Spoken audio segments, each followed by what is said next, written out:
Hey, welcome to Tabletop Skirmish Games. I'm Lee, and in this video we'll be talking about how to make your own tabletop role-playing game. Right, let's get straight into it, and during the video I'll be going through three main things we need to think about when we first set out to write our own tabletop RPG.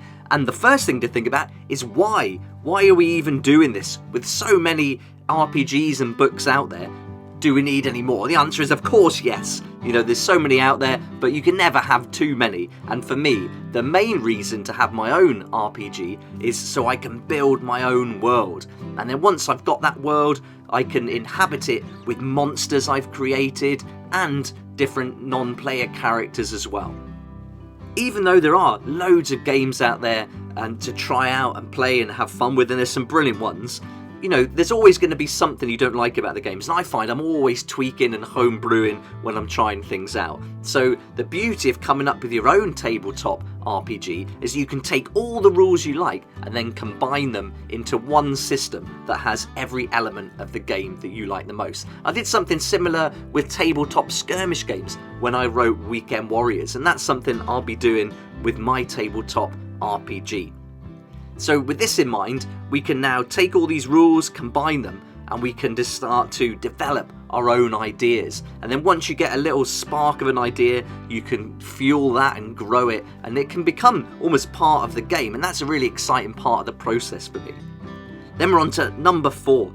We can create storylines and we can create art, and we can do that in our own style, and that's a huge attraction. I think if you wanted to create different settings, maybe for the most popular games out there, then you're going to be held back with copyright and things like that. But if you can create the storyline and art in your own style, that's yours. And then for me, from a business perspective, I own the IP, and that's really important.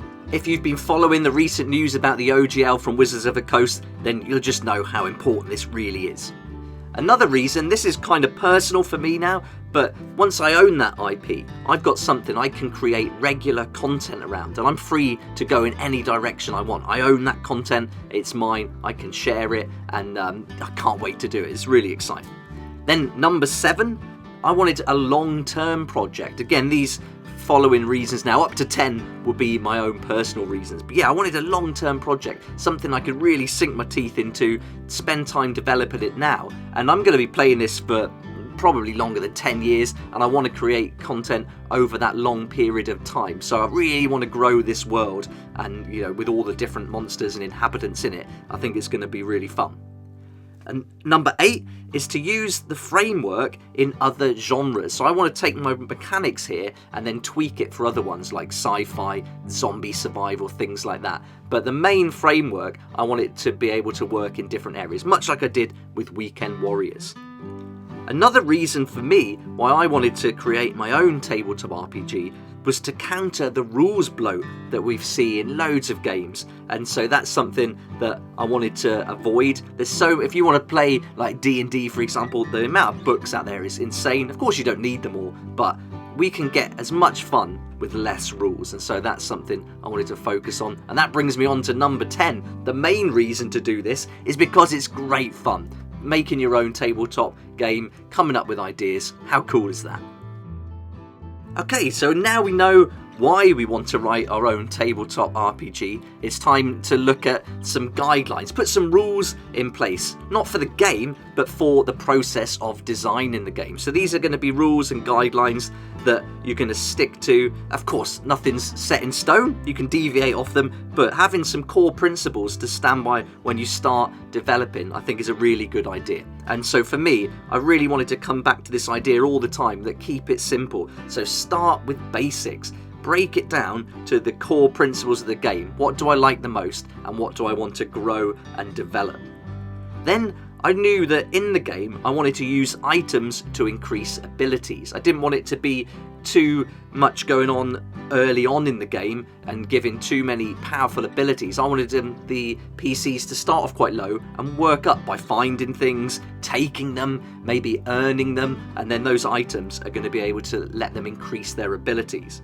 But alongside that, I wanted to use levels to represent growth of the characters. So not only are they going to get abilities increased by finding or taking or earning things, they're also going to learn over time, and the lessons they learn are going to influence what they do in the game. So that was an important step that I really wanted to keep in my mind. It's really important for me to keep a simple framework and a design format. One thing I find with like the bigger games, it's very like time consuming to come up with ways to develop encounters and things like that. It can be quite complicated. I wanted a simple system that someone could learn really quickly but have lots of possibilities and lots of directions they can take it in. So I think having a simple framework but then adding lots of layers of complexity that are optional is very interesting, and I really wanted to do that and give endless possibilities but not endless rules. Simple structure but lots of directions to go in. Then I'm going back to time saving again. I really wanted this to not take a long time to come up with encounters, and so lists were going to feature heavily in my book. That was very important, so I made sure that that was something that was always on my mind, and I started doing the lists before a lot of other things so that I could really get a flavour of what sort of things were going to be included. And I also wanted the game to be more than dungeons. I really like the OSR style RPGs, but I find a lot of them can be very dungeon heavy, so I wanted to like come away from that a bit. And also I wanted more than combat. I didn't want the emphasis to be on combat, and so I really like that side of role-playing games. So yeah, wanted to make sure that that was at forefront in my mind as well. And then I wanted a magic system, but I wanted that magic system to be a little bit different, a little bit interesting. I didn't want it to be like simple so that they could just get things really quickly. I wanted those spells to be learned, and I've tried to put that into the game with some mechanics.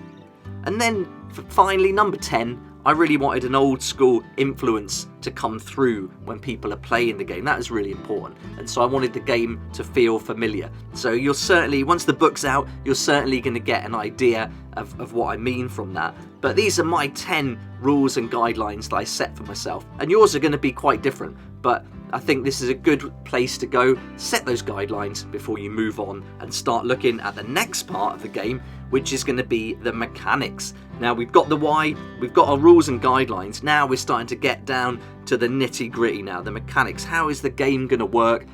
What rules are we going to put in place? We're going to start play testing. For me, it's important to play early on. As soon as you get a little idea, try it out. Just roll some dice. And then the first thing, which dice are we going to use? That's really important. We're going to be looking at probability and all different things. Do we want to go with traditional polyhedral dice? I think the D20 is great fun. Or maybe we want to keep it quite simple and go with just D6. So coming up with that system, I found took a lot of time, a lot of experimentation, trying out different things. And so yeah, a really fun part. And then from that, we can look at how will our combat work in the game. So combat is going to feature heavily, although it's not going to be the main part of the game. It is something that we want to flow nicely, and so it's really important to start thinking through how the combat work, and again, trying it out. And that brings us on to what abilities to include. We're going to look at abilities that are going to help in combat, that are going to help in interactions with NPCs, that kind of thing. And then we've got monster stats, which I think ties in heavily to the dice. Whichever dice system you decide to use, how are you going to incorporate that into your monsters? And that's where the polyhedral dice, I think, come in to their own, really. You've got so many options. Then we want to look at how are our PCs going to level up? What rules are going to allow them to do that? What targets do they have to meet, and what conditions are in place?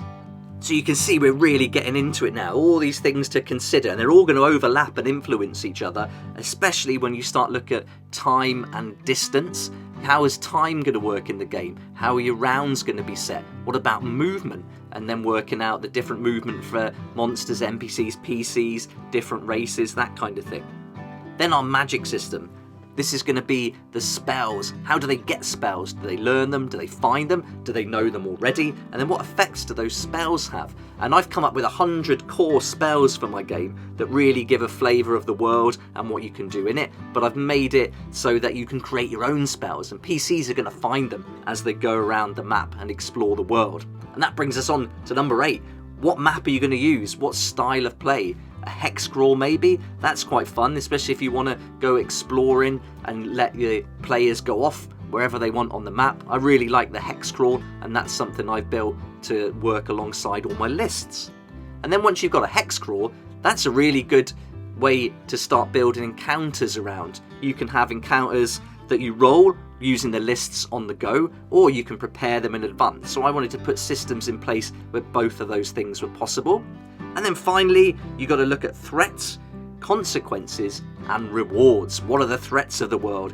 What are the consequences of the different encounters and the actions of the PCs? And what rewards are they going to get?